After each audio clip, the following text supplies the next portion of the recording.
Good evening and welcome back to Downing Street for today's coronavirus briefing. And I'm joined by the Chief Medical Officer, Professor Chris Whitty, and Public Health England's Director for London, Professor Kevin Fenton. Sadly, the news on the spread of the virus is not good. The latest number of cases is rising once more, and we've seen an increase of 14% in the last week. And the number of patients admitted to hospital across the UK has risen again too.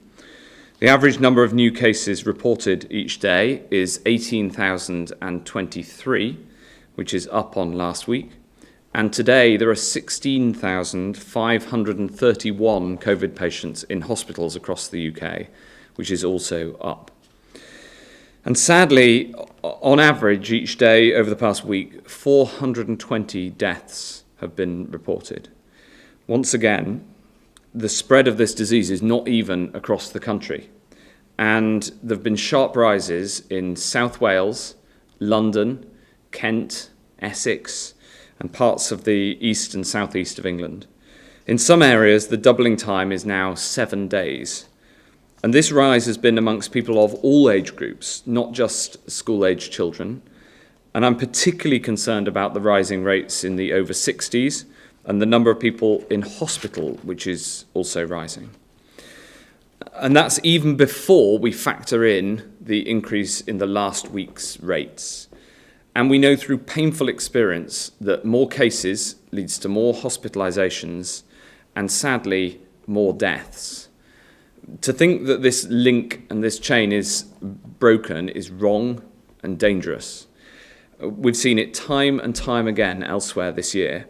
When cases rise, pressure on hospitals mounts, and so too then, sadly, to the number of people who die from coronavirus. To stop this, we need to act fast. And I can tell you that because of the testing and surveillance system that we've built, we've also identified a new variant of this virus, which may be associated with the faster spread in some areas. Now, we deal with this variant just like we do with all the others. And this underlines how important it is for us to be vigilant. The vaccine is being rolled out, and it's wonderful to see that tens of thousands of people have already had their jabs, their first jabs. And it's also very good to see that the vaccine is being now rolled out as of today across by GPs in England and also to care homes in Scotland. Help is on its way, but we're not there yet. To control this deadly disease while the vaccine's being rolled out, we all have a role to play. Everyone should minimize their social contact because that's how we can control the spread of this disease. And turning to London and South and West Essex and South Hertfordshire, in these areas where we've seen these sharp exponential rises in the past week, we've taken swift and decisive action to protect the NHS and to save lives. Even ahead of the formal review point on Wednesday, we must act now. So from 1 minute from midnight on Wednesday morning, these areas will move into Tier 3, the very high alert level. I know that this news is not what people want to hear. It's a blow to so many people who've made plans and to businesses who'll be adversely affected. But we know from experience that the best thing to do in the face of this virus is to act fast, not to wait to see its growth continue, and we do not rule out further action. This rise in transmission, as well as this new variant of COVID, should be a warning to us all that even after such a difficult year, we must stay vigilant. People of all ages can spread this disease. Around 1 in 3 people don't display any symptoms at all, but can still spread it. And we should never lose sight of each of our own roles in this, our personal responsibility, each and every one of us, to respect the rules where you are. Don't ease up on the simple things that keep us safe, like hands, face, and space, the social distancing that we need, and to come forward and get a test. This moment is a salutary warning for the whole country. This isn't over yet. Please play your part and do all you can to stop the spread of this disease. And I'll now turn to Professor Whitty to go through the data and the details. Thank you, Secretary of State. I just wanted to show two slides here. The first is the case rates, the number of new cases in London and the parts of Essex, Kent and Hertfordshire that the Secretary of State was talking about. And what we have here is the number of cases over the last several weeks. There was a gradual drifting up before the lockdown period, not as fast as in parts of the north, east, northwest and east and west Midlands previously. But in those areas, many of which are now in Tier 3, the rates came down. In London, they came down more gradually, and the surrounding areas. In parts of Kent, they continued to rise. And what you can see here is over the last few days, the rate of increase has started to accelerate very substantially. And as the Secretary of State said, there are some areas now which are increasing at a rate of 7 days or even fewer than that. And that means if you just think about from now till Christmas, that is almost just under 2 doubling times for many areas. So these rates could go up really very rapidly. Next slide, please. This is on a background of there having been a drifting up of the number of cases of people in hospital with COVID in London and the surrounding areas. Again, the Secretary of State has laid out already. So this uptick, which is not yet fed through into hospitals, but will start to over the next week to 10 days, is on the background of already rising rates that already are putting some pressure on some hospitals and considerable pressure on others. And this will lead inexorably not only to COVID deaths directly, but it also leads importantly to displacing other health activity. That means that other diseases are not being treated if we do not get on top of this quickly. So it is very important that we take rapid action to try and pull this back down again. And I think the final point I'd like to make is just to think what was achieved in the north of the country and in the Midlands when people really did decide to pull things down in an equivalent of the Tier 3 at the moment, and communities came together to try and achieve that, and the rates came down. Look at what happened, for example, in Liverpool. Look at what's happened in Manchester and parts of the northeast. So it is possible to turn this around with the tools we have, but unfortunately that does mean having to move into Tier 3, as the Secretary of State has said. Thank you very much, Professor Whitty. I'll now ask Professor Fenton to set out some of the actions that are being taken in London and the surrounding areas, and also critically this point about what we're asking people to do to help get this under control. Absolutely. Thank you, Secretary of State. This is a pivotal moment for London and the southeast of England. As we've heard from the Chief Medical Officer, numbers and rates of infection are now increasing exponentially in parts of the southeast. And this means that quick and decisive action is needed. There is a strong connection between the increases that we're seeing in London with parts of the southeast of Essex, south of Essex, as well as the southeast region. And it really is important that we are working together, coordinating carefully across the regions to ensure that we act to control the infection now. Specifically in London, we have seen increases in rates, especially in the northeast of the city, connected to South Essex, as well as in the southeast, connected to Kent. But more recently, we are seeing exponential rises in a number of boroughs across the city. And this is of concern, because we know that as we see general increases in rates, it will follow that we will see increasing rates in those aged 60 and over who are at high risk of being hospitalized and dying from this infection.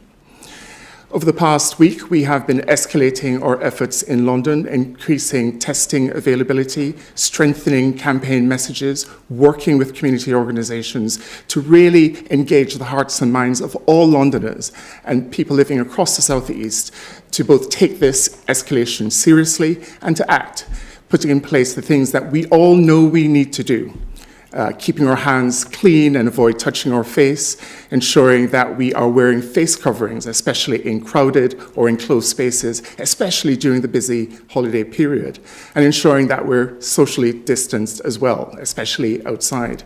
And most importantly, because of the increasing rates of disease, getting tested and isolating, if positive, remains critical. Now, over the coming days, you will see more about coronavirus across the city as we increase campaigns and messages to all of us as Londoners, to all of us living in the Southeast, to take heed, to follow the rules and to follow the guidance for Tier 3 and to prepare for the holiday season ahead. Thank you, Secretary. Thank you very much indeed. The first question is from Ryan Hancock, who comes to us from by video.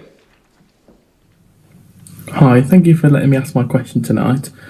So my question is, with the current infection rate and death rate on the increase, after the mixing of households over the Christmas period, will we see a fire break in January? And also, I work in A&E as a nurse, and we're seeing an increased demand in the A&E department with the coronavirus pandemic. Is there any plans on tackling this? Well, thank you, Ryan. I should say Ryan from Cannock. I appreciate your questions, and thank you very much for the work that you do in A&E as a nurse. We really appreciate it, and thank you to all your colleagues. We are seeing increased pressures, as you described, and we're seeing that across many, many parts of the country, especially London and the South East, but also some other parts of the country too. I'd say two things. The first is, it is incredibly important that people are careful and cautious, especially ahead of Christmas, and especially if they want to see loved ones at Christmas, and that we are very vigilant about our own responsibility, as well as, of course, abiding by the rules. The second thing is, in terms of the increased pressure that you mentioned on our hospitals, that's why we're taking the action that we are today in London and its surrounding areas.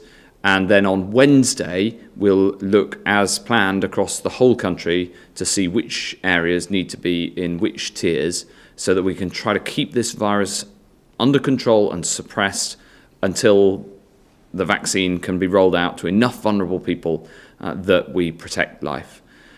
I'll ask the Chief Medical Officer also to answer, especially your question about Christmas.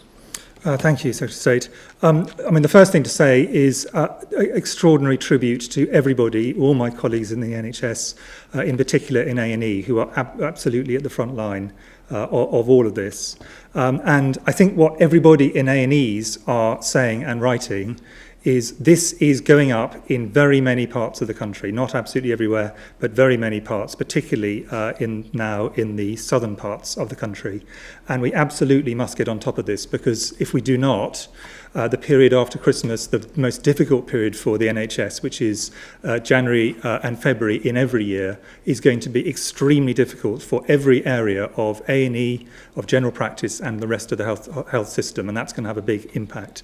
In terms of the impact of Christmas, the thing which we have repeatedly said to everybody, and I think it is, in a sense, common sense to everybody, is that the fact that some relaxations have been made not to the tiering, but to people's ability to meet their families over Christmas, does not mean that they should go to the top of the license of that. They should do everything that is possible. The point of this is for, under certain circumstances, families who wish to get together. But they really have to be very, very careful, and in particular, incredibly careful if they're around people who are vulnerable, who are at very high risk of this virus. In the medium term, the vaccine is going to give us a way out, but it is not going to give us a way out between now and Christmas, or indeed for the 2 months following that. And we need to be really conscious of the fact that only by protecting one another, and particularly protecting the vulnerable over this period, are we going to get through to the point where people have been properly protected, and we can return to having the kinds of relationships with family that all of us want. Thank you very much indeed. The next question is from Becky from Gateshead, who comes to us by text. As a young couple hoping to start a family, how can we be assured that any COVID-19 vaccine will not affect our fertility if the long-term side effects have not been researched? Well, thank you, Becky. There's no better person to answer this question than Professor Whitty. Thank you. So there is no current evidence of any impact on fertility, and I think it is important that people are aware of the fact that obviously lots of concerns are there, and people who are wanting to start families, of course, have concerns very reasonably about any kind of drug or vaccine. But there is no evidence currently of any of the vaccines having any impact on fertility, and it would be quite surprising if any of them did do. This is always something which is raised with new vaccines, and this is not something which has been seen as a major problem for vaccines. So this is not an area where I think people should be being concerned at this point in time. Second point to make, of course, is that the first several tiers of this which have been laid out are people in their 80s, in their 70s, healthcare workers with significant health problems, then people in their 60s and 50s. And for them, this is absolutely obviously not something for most of them they're going to be thinking about. What we need people to remember is that there is a very substantial risk from this virus, particularly in these groups. What we have is one vaccine that has already been given authorization for emergency use, and two others that are under consideration at the moment for emergency use at different stages of the process. And we must get these vaccines out to those who are the most at risk, because if we don't do that, this situation where older and more vulnerable people can get sick, can end up in hospital, and in some cases sadly die, is going to be a continual process. So we really must concentrate on trying to achieve that.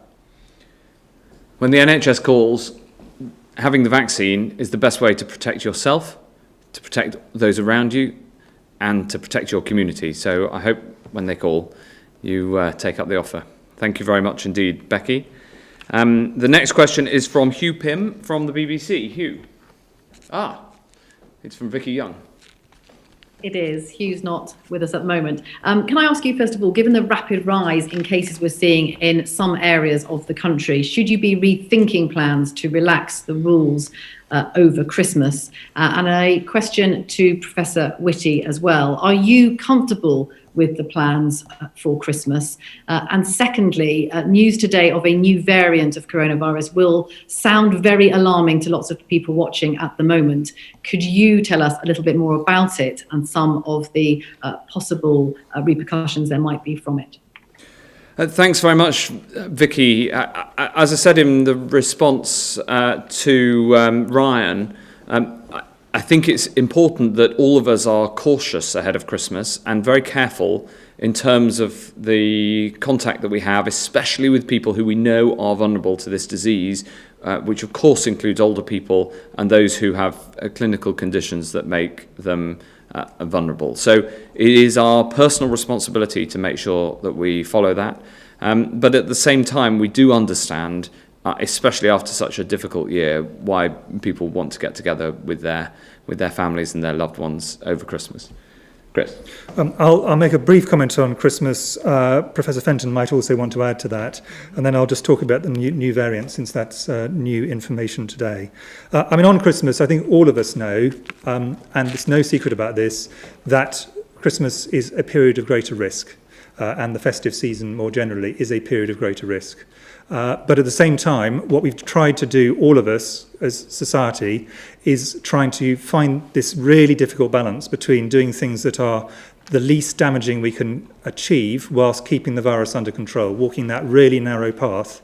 And there was a strong sense, I think, from many people that allowing those who wanted to get together at Christmas, provided they understood the risks involved in that, and provided we really take this seriously before Christmas, reduce the risk as much as possible going into it, during the Christmas festive season, and then afterwards, this is something which, in a sense, tries to strike that balance. But of course, it's a period at risk, and that's the reason we want people to take it very seriously and go no further than they have to.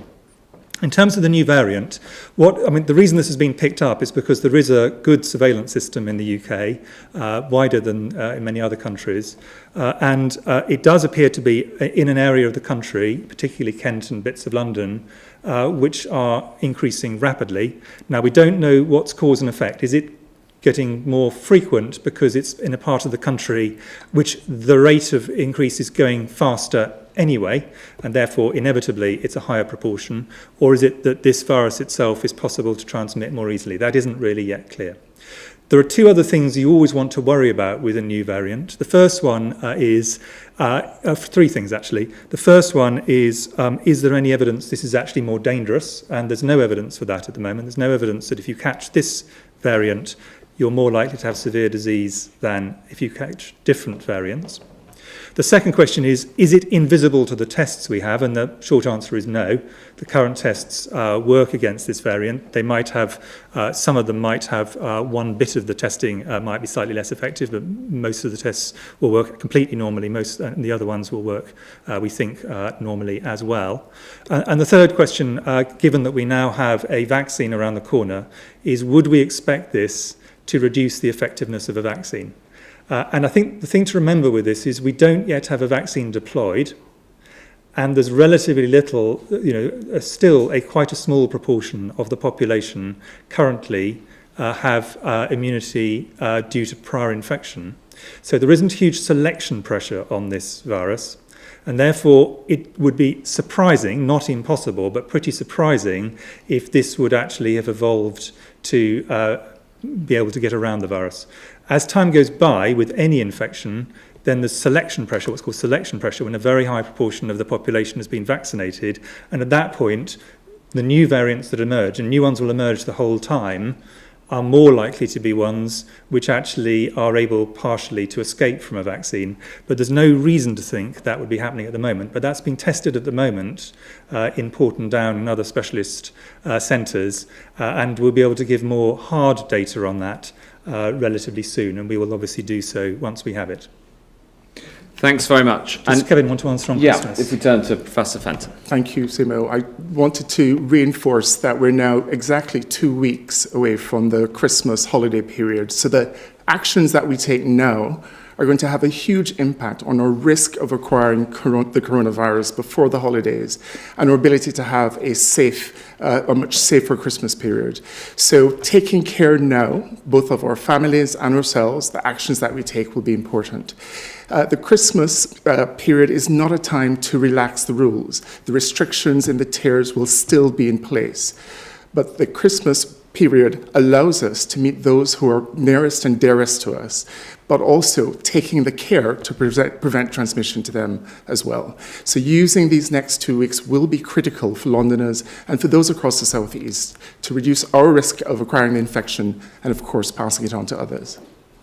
Thank you very much indeed. Thanks, Vicky. The next question is from Sam Coates at Sky. Sam. Secretary of State, you are today begging everyone to minimise the number of people that they meet, and we've just been told that January and February are the most difficult periods for the NHS.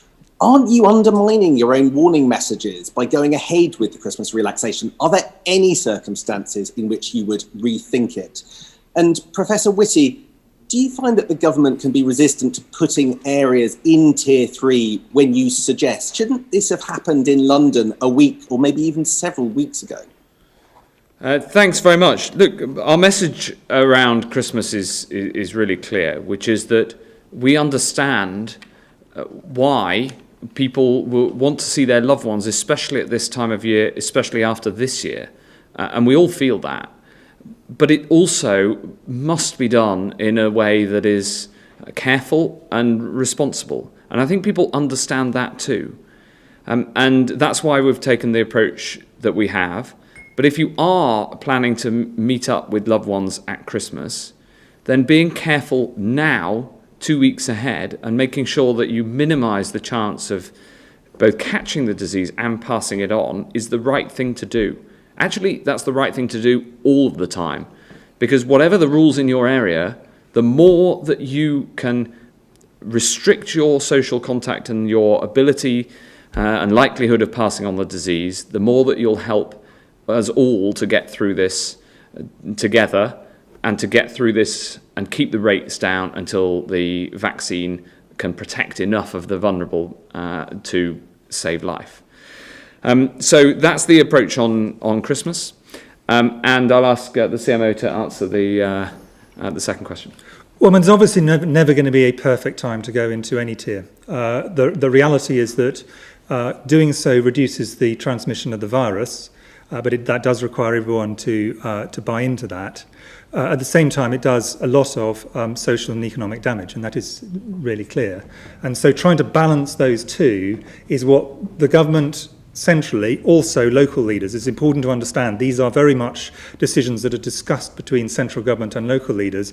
They also have to make these really tough decisions which have harms on both sides. Go too late and too light, and the virus takes off. Go too early, and you damage large numbers of social and economic activities without huge benefits. So trying to get that right is very hard, and the idea of perfection when you're choosing between two bad situations, I think should be avoided. It's not, there isn't a perfect time. What everybody is trying to do, whether it's local government, local directors of public health who've been outstanding throughout this, and central government, is to try and get a balance which is reasonable between these two very difficult directions. I just add one more thing before asking Professor Fenton to comment, particularly on the London point, which is that because we've increased the turnaround times of testing, we now get the results in faster. And so we've been able to take this action today based on the sharp increase in the case numbers that you saw in Professor Whitty's slide that started 6 days ago. So being able to go from spotting it to taking the action in a very short period of time, from cases that were only tested 6 days ago, and then to be able over the weekend to have the discussions and take the action this morning. Professor Fenton. I think one of the other reflections is that Londoners have been fantastic in responding to the pandemic, from emerging from the first wave to keeping rates of infection low throughout the summer period. And then over the autumn, we've been having gradual and sustained increases in rates. But at each time, we've moved deliberately and early to the appropriate tier to help to keep infections at bay. The fact that we now have early signals of an exponential increase in infections means that now, once again, we're asking Londoners to pull together to help us to get ahead of the curve, to help us to ensure that as we move into the holiday period, that we have all the tools and the power that we need within the tier to help to control the rate of spread of infection. So it is difficult because at any given time, we're managing individual health, the health of the public, as well as the economy. And those discussions are never easy. But what's most important is that we're making the right decisions at the right time, which I believe we're doing now for London with Tier 3. Thank you very much. The next question is from Ben Kentish from LBC. Ben. Thank you, Secretary of State. One of the reasons the UK suffered so much in the first wave of this pandemic was because the virus was seeded across the country in so many separate incidents. Is there not a very real risk that that is going to happen again because of Christmas? And what does SAGE modelling tell us about the size of the rise of infections we should expect to result from that? And for Professor Whitty, particularly, if I could, London has been in Tier 2 for almost 2 weeks, cases have soared. Kent has been in Tier 3 for almost 2 weeks, cases have soared. Is it now time to accept that the current tiers possibly aren't enough to control this pandemic? Thanks very much. On the modelling around Christmas, Ben, it all depends on people's behaviour. And the most important thing is that people are cautious and careful ahead of Christmas and during Christmas. And hence we're saying that so clearly. And I think it's certainly, from talking to people, the response I get, this is how most people are thinking about Christmas, as a time, yes, to see loved ones who we may not have been able to see for a long time, but to do so really carefully. And so it isn't about doing the maximum that the rules allow. It's about taking personal responsibility. Chris. On the tiers, they are, to go back to the previous question, an attempt to find a balance between things that maximally suppress the virus and things that do minimal damage to people's livelihoods and lives whilst achieving that. And there is not a perfect solution. In terms of the tiering, many parts of particularly the north of the country and the Midlands have come down and have stayed down using things which are very similar to Tier 3 and from a high level. And several places have managed to hold the line with things that are very similar to tier 2. So the tiers in many areas are working. What we've had in London was a situation where things have escalated, and this is now clearly a time to move over to tier 3. That's the reason for the decision today. My own view is that it would be very difficult to get on top of things in Kent and indeed parts of Essex and other parts of the southeast, whilst London rates are still continuing to rise, because there's so much traffic in and out of London from all around the east of England and the southeast of England. So I think it is very important for everywhere that London is going in to tier 3 today, as well as many other areas of Essex and Hertfordshire, in this decision. So the tiering is, it is not a perfect tool, because the idea of perfection is not possible. But what is an ability to escalate up, and in due course, once the vaccines are properly beginning to roll out, once we're getting closer to spring, to be able to escalate down. This is obviously something which can go in both directions. So it's an ability to flex the system, but no one would like to be in a situation the world is, all of Europe is at the moment. What we're trying to do is balance two very difficult harms. Thanks very much. Next question is from Chris Smythe at The Times.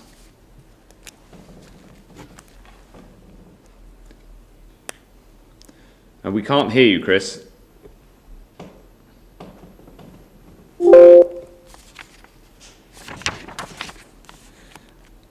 No. Let's go on to Kate Proctor at Politics Home, and then try to come back to Chris Smythe after all of the questions, if we can. Kate, hi. Thank you very much. I've got a question for Professor Chris Whitty on the variant that's been found. Could you tell us a bit more about exactly when this was discovered, what was the date, and also there was reference in the Commons earlier to it being found in other countries. Could you say which other countries it has been found in, and are the symptoms exactly the same between the different strains of coronavirus? And on Christmas, I just wanted to go back to this. I mean, is this really Christmas at any cost? Are there no circumstances, particularly in relation to cases rising, in which the government will look at the rules again? That's a question for Matt Hancock. And lastly, for a family in London, if they have a teenager who's at a school where there's been a high number of coronavirus cases, should that teenager then go and spend Christmas with their elderly relatives? Thanks very much, Kate. Well, I mean, I've given the answer on Christmas to the same question several times now. We're really clear about the way that we think about it. Of course, people should be careful. For instance, teenagers going to stay with grandparents. We need to be really careful about that, and we need to take very seriously the high number of cases that we've seen. Which in London, especially in northeast London, started with a sharp increase in children of school age, but actually now has spread to all ages across the population. On the first question on the new variant, I'll hand over to Professor Whitty. Yeah, I mean, the data's been brought together very recently. I mean, obviously some of it's relating to specimens that were taken much earlier, so there's an ability to track it over time, and that's one of the reasons that we can see that it has expanded over time, but that's looking backwards. But in terms of the data being pulled together, and there's been a lot of analysis done over the last few days and to try and work out what this means, and now to try and work out, for example, what does it mean in terms of vaccines and so on. So, I mean, this is a continual picture. And in terms of other countries involved, I mean, there are some countries that have had things that look quite similar to this, but maybe unrelated. And then there are others which may well have something similar. But again, they're now looking at this properly. This has been loaded up. There's an international database of all the variants. The UK is one of the biggest contributors of that, in fact, by some distance. And so other countries will now be looking at this. Other nations to see what they've actually where it has spread to, if it has spread elsewhere, or indeed whether it's been spreading there even before the UK. We don't know that one way or the other. And in terms of the symptoms symptoms things, so far there is no evidence that the symptoms are any worse or different from other variants of this coronavirus. And there are many variants, and I think it's not just there's one coronavirus and this is the variant. There are many variants. It just happens that this one has quite a few more mutations than some of the other variants. So that's the reason why we've taken it more, particularly seriously. But there's nothing to suggest that the symptoms are different, that the testing is different, or that the clinical outcome is different for this variant. The main reason we are raising it to people's attention is the question about, is this spreading more quickly? And that may be cause and effect, or it may not. Thanks. I just want to add one thing at this point, because it's not an accident that in this country we have one of the biggest genomic testing services in the world, as well as the now vast PCR testing capabilities. It's because of a consistent investment in genomic research over 10 years or maybe longer in this country. And I want to pay tribute to the researchers, both at Genomics England and the very broad academic partnership, who brought this to our attention. It's because of this huge surveillance system for coronavirus that we've built up that they could see this the problem in Kent and went specifically to look and to see if there was anything going on. And by sequencing these genomes with the capability that we've built up, we're able to come with this insight, which we're able to discuss. And it then it came to me on Friday night, and we worked over the weekend to understand the consequences and the action that we had to take. Now, the problem is that the epidemic was increasing in London and its surrounding areas anyway, and the actions that you need to take are the same. But nevertheless, it's a tribute to British science, and in particular the support that's gone into genomics over the past decade, that means that we're in a position to be able to identify this sort of strain and then act on it. I think one thing which I've heard in the public debate is the reason why Tier 3 has been brought into so many areas because the variant has been found. And the answer is straightforwardly no. The reason that Tier 3 has been brought in is because the rates are going up very fast in many areas. The variant may or may not be contributing to that, but the reality of that is happening across the board, and that's the reason for making the changes. Very good, thank you. Next question is from Nick Cecil. If we've got Nick, great. And then after Nick, we'll try to go back to Chris Smythe. Nick. Yes, first to the Secretary of State and to Professor Fenton. Given that lockdown appeared not to be working in London, with cases rising even before it ended, why do you think Tier 3 will work now? And to Professor Whitty, is it wise to relax the restrictions to such an extent over the Christmas period? And what do you think the impact of that will be on the mortality numbers from COVID? Thanks very much, Nick. The thing that I would say is that if across London and the surrounding areas where there are these sharp rises, if we all come together and follow the Tier 3 rules and respect the social distancing that's necessary and do our bit, then we will get this under control, get it down, and get back into Tier 2. And it is that community response which is necessary. Of course, the rules in the tiers are important, but we've learned, as Professor Whitty was saying earlier, we've learned from parts of the north of England that when everybody in the community basically decides to make it happen, you can get this under control and fast. And the first place we saw this really working was in Liverpool about 6 weeks ago, when we put in the extra testing. The local leadership were very clear and strong with the public messaging, and the rates came down, and everybody did their bit. And everybody is part of something that's bigger than themselves, which is, can we get this city out of the tier? And we saw the result of that, because when we came out of national lockdown, Liverpool went into Tier 2. And we've now seen the same pattern across several cities in the north. We've seen it in Manchester recently, and we've seen it in Newcastle, and we've seen it across the Tees Valley, where there's been very strong leadership, including from the Mayor, Ben Houchen. And we're starting to see it in some other parts of the country as well. I would single out Bristol, which has also had a very sharp rise, very sharp fall, and Nottingham. So we can do this, but we need to do it together. So yes, of course, it's about the rules, but it's also about how every single person behaves and how the brilliant local media make sure that they echo the important public health messages. We can do this if we do it together. I entirely agree, Secretary of State. Let's be clear. the national restrictions did have a positive impact on many parts of the city. There were many boroughs that benefited with reducing rates during November moving into early December. And what we need to understand are the tools to that success and ensuring that we continue to work with communities to adopt the protective and preventive behaviours so that these tiers and the restrictions do actually work. The challenge that we have now is that the rates of infection across the city are relatively high, and so therefore we need additional restrictions to help us to control infections. And Tier 3 allows us to place restrictions on the hospitality sector as well as limits mixing between households, two of the main drivers of transmission of infection in London. And as you've heard earlier, we've also been doing intensive work to help to identify infections in schools and to address transmission in schools as well.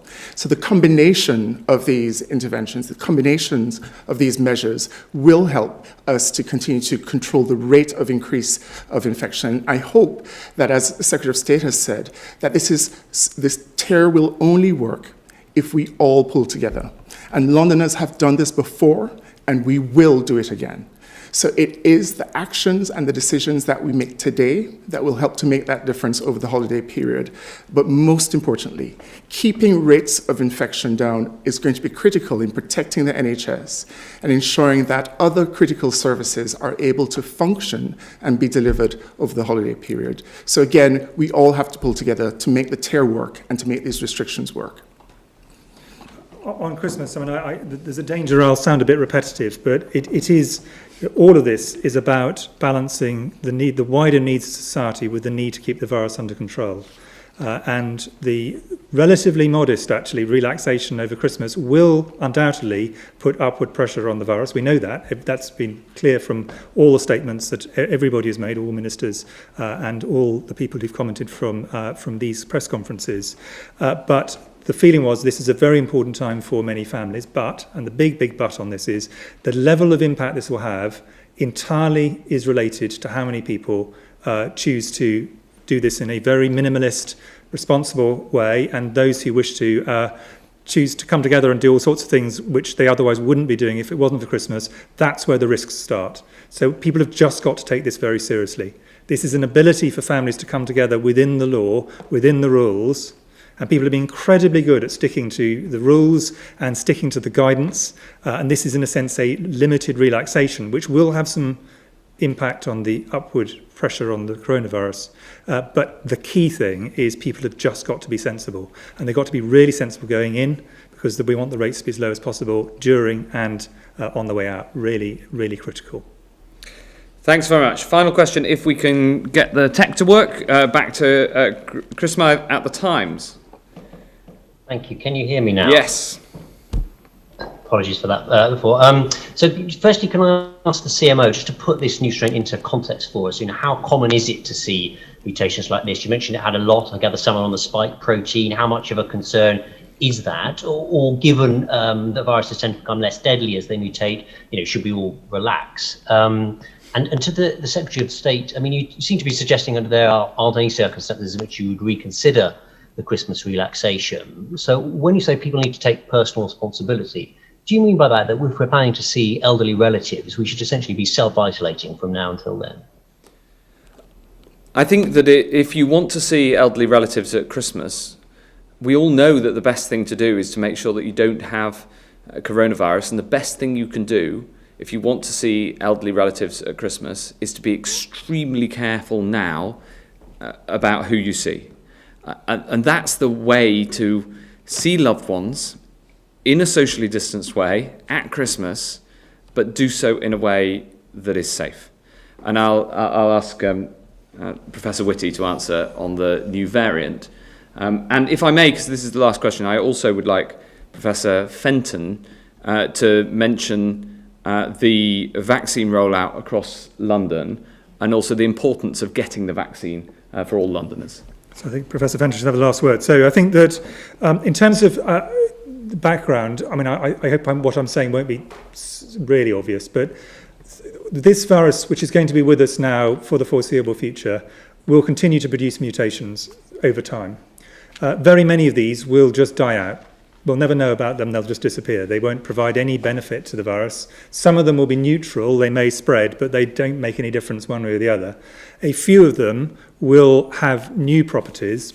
Now, whilst there's no strong pressure from a vaccine, there's no strong pressure from very, very widespread immunity, although there is probably some, it's fairly unlikely that they will be massively advantaged by having an ability to evolve around those variants. You are right that overall the tendency is, if anything, for things to become less virulent rather than more virulent. But that's over a long period of time, and some things can actually become more virulent along the way, so it is possible. The more common things is that obviously there is a fitness advantage, and this is kind of GCSE biology point, fitness advantage to if a particular mutation makes it easier to spread through the human population, that is likely to advantage the virus, that particular strain of the virus, the particular variant, and therefore there is a probability then that it will spread more widely. So the idea that new mutations might become more likely to spread is not particularly surprising, because biologically that's an advantage to the virus, whereas there's no particular advantage to making you more sick than other things, so that there's no evolutionary advantage, so there won't be a strong pressure on that. And in the long run, there may be an issue about new variants evolving that are less affected by natural immunity, less affected by vaccines, and therefore we may have to have vaccines which are done on a regular basis, where we take the latest variants and we actually revaccinate over time, just as we do for flu. So that is, in the long run, that's what's likely to happen. But this is just one, albeit significant variant, but there are many others in the system, and there will be many more in the future. This is the natural process of evolution for any infectious disease. Thank you very much. Does that answer the question, Chris?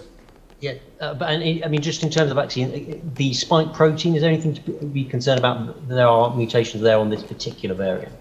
Yeah, so there are mutations on the spike, what's called the spike protein. This is loosely what it uses to attach to cells to get into them. And several of the vaccines have got activity. In fact, most of the vaccines have got activity against the spike protein. We don't know whether these variants are going to actually affect that, but there's no evolutionary reason why that would be advantaged. And that's being tested, as I say, in Porton Down at the moment. And we should have answers relatively soon as to whether there's any evidence that what's called neutralizing antibodies, these are the antibodies that stop a virus getting into the cells, are affected by this mutation. If there is, then people will need to go back and think about vaccine formulation. But I don't think there's any reason at this point to think that's particularly likely, but let's wait and see what the science shows us. And I think Professor Fenton, there was a question for him. So I was going to reflect on the vaccine program and how that's progressing, certainly in London. It is miraculous that just over a year after first discovering and describing this disease, coronavirus and COVID-19, we are at the point of having a highly effective vaccine that can prevent health harms and severe disease, and perhaps bring an end to this year of this pandemic. So now more than ever, it's important for all of us who are eligible for the vaccine and who are prioritized for the vaccine that we take this opportunity up.